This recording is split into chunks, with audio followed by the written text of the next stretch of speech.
All right, folks, welcome back to HR Repair. This is Ray, and today we're going to have a little bit of a conversation about the way things are, and I'm going to do my best to keep this PG rated, actually G rated, and I'm going to do my best to not lose my temper.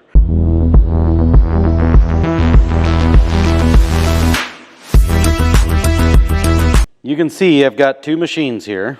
And what's the difference between these two machines? There's quite a bit of difference, actually. They kind of look the same. They are set up the same. Neither one of them have a printer. I don't need a printer. So what's the difference? Well, this one is for the new R1234YF. This is for the tried and true 134A. I've had this machine about 3 years, 4 years, I think. 4 years, actually, I've had this machine. I've changed the filter in it, serviced it twice. It's due for another filter change. That filter, so that'd be 2 filters in 4 years. I've done probably several hundred vehicles with this thing. That filter, I don't remember what I spend on it, but I know it's a little bit of money. But it's not bad. I charge $45 to hook up to this machine. That helps to pay for the maintenance on the machine if I ever have to replace it. This machine out of the box cost me $7,000. And then I have to buy the Freon to put into it. Also, in order to be able to buy Freon in 30-pound containers, you have to have a license, which I am licensed for. That's not that big of a deal. It's not hard to get that, but you have to get it. Very common. We've used the 134A for a long time. You know, R12 was hurting the environment, so they went to 134A. Hurting the environment. Was it really? You be the judge. Went to 134A. It was cheap. It was easy. No problem with using 134A. We've used it for, what, 30 years now or more? And all of a sudden, 134A is now harmful to the environment. Is it though? Enter the 1234YF. Now, if I was a conspiracy theorist, I would say that large corporations were starting to see a decline in sales. I'm not saying that's what happened. I'm not saying that's what happened. But 1234YF is supposed to be the greatest thing. Safe for the environment. It's great.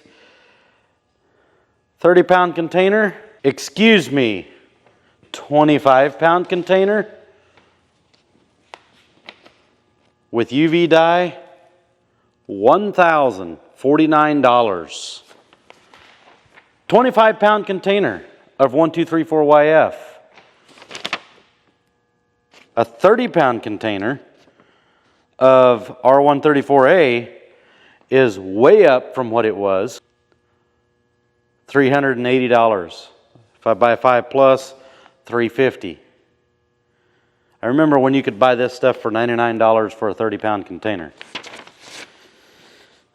Okay, price of everything's gone up. That's fine. It is what it is. Why am I so frustrated with this? Okay, well, let me think here. R1234YF, it's flammable. What does that do? We put it in our AC system in our vehicle, and all of a sudden, it has to be leak-free, cannot leak Freon, cannot leak. Guess what? It's leaking more. I've seen more R1234YF come in here low in Freon that are almost brand new. I say more. I've seen a lot.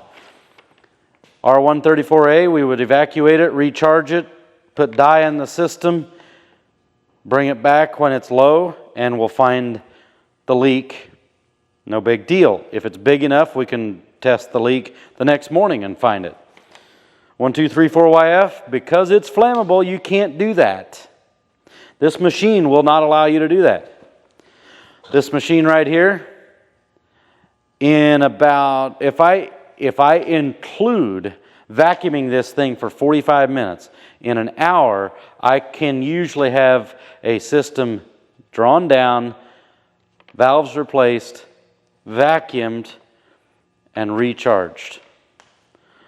This one here, you'd better hope to God you don't have a leak anywhere. This thing will go through a self-test when you first start it. You hook the hoses up to the machine, it charges the hoses, waits a little bit, vacuums them back down, weighs it, makes sure that it's the same amount that it put in. After that test is complete, as long as you don't have any leaks, it will come to the main screen. This takes all of about, probably on a good day, 10 to 15 minutes. Then, as long as you don't have a problem with the machine, now you can start to work on the system on the vehicle. You hook it up to the vehicle, it's got to test the Freon that it pulled out of the vehicle to make sure that you don't have contaminated Freon. It wants to make sure you don't have R134-A in that R1234YF system. Okay. What's it got to have do that? Sensors. All kinds of sensors. It's got to have an oxygen sensor. It's got to have, I don't know what all kind of sensors. Okay? If you have had what we just had happen, this machine shuts itself down. Done. You're not going to use it until you fix this thing. Is that because the sensor is bad? Not necessarily. It could be because the blasted thing is just expired. Oxygen sensor. This freaking thing cost me $500. No, I'm sorry. $499.99. How many times have I hooked up to a vehicle? In the 1 year and 3 months that I've had it, maybe 12 times. I could go back and look, but maybe 12 times. I charged $75 to hook up to the vehicle on this, and I thought I was being expensive. This $500 took up half of that. I'm thankful that I didn't have another vehicle or another problem with this thing in that time frame, because I would not be able to afford to fix this thing, technically. I mean, I could afford it, and I would have to. But what I'm saying is, the $75 a vehicle that I have hooked up to just barely pays for this stupid thing right here. It's expired. Not that it's bad, it's expired. Error code 6. I'll try to place that up here in this screen here. You know it's bad when your supplier's like, oh my God, how do you get that much in this little sensor? Thanks for helping out our sales. Okay, now you want to know why us mechanics get a little frustrated. This was working. My question is, I'm trying not to get too upset but my question is, at what point does it stop? At what point are we going to be taxed? I'm going to say taxed because it is mandated that we start using this stuff here. We have no choice. So, I feel like if they're going to make me spend money, well, I guess you don't have to fix your AC, but if you want AC, you're going to have to use this stuff. It is illegal to put R134-A into a R1234YF system, other than for testing purposes. At what point are they going to tax us into the point that we cannot own vehicles anymore? It's going to become to the point where it's too expensive to fix. You look at all the electronics in these vehicles that we have. We have nice big touch screens, modules for every little thing. Every time you turn around, there's costs involved. And, I've had people ask me, why do you need to charge to hook up a machine? Why do you need to charge to hook up your scan tool? Well, here's why. My scan tool costs me, up front, I bought the Autel Ultra. Up front, that thing cost me almost $10,000. It doesn't stop there. In order to keep this thing up to date, I have to spend $1,200 a year on a license to be able to keep updating the scan tool to keep it current. If I want to reprogram a module, I have to go online, and for GM, I have to go on the AC Delco, and I have to buy an access to a VIN license and then access to the reprogramming software to be able to reprogram a module. I mean, I could tell the customer to go to the GM dealership and have him do it there. But that's not why the customer's coming to me. The customer's coming to me for me to fix the problem. So at what point are we going to be taxed into oblivion to where we cannot, we can't fix anything, the customer can't afford it, we can't drive our vehicles?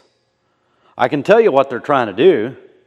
What they're trying to do is, my opinion, this is my opinion, but what it looks like to me is big corporations, i.e. the dealerships and the automakers, are trying their best to do away with us guys here, independent shops. Oh, the other thing is, in order to be able to look up codes and things other than Google, which is notoriously unreliable, I have to pay $200 a month for access to Identifix.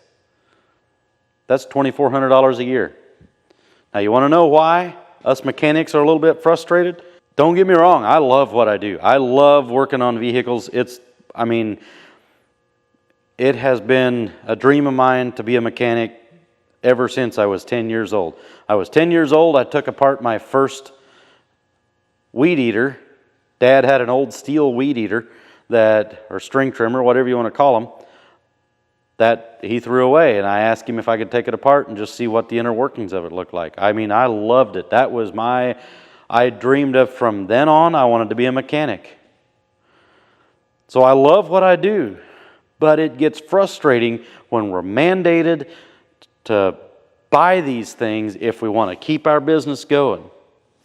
I'm an independent shop. I own my own shop. I started this shop. I didn't buy it off of anybody else. I didn't have anybody else's money to start this.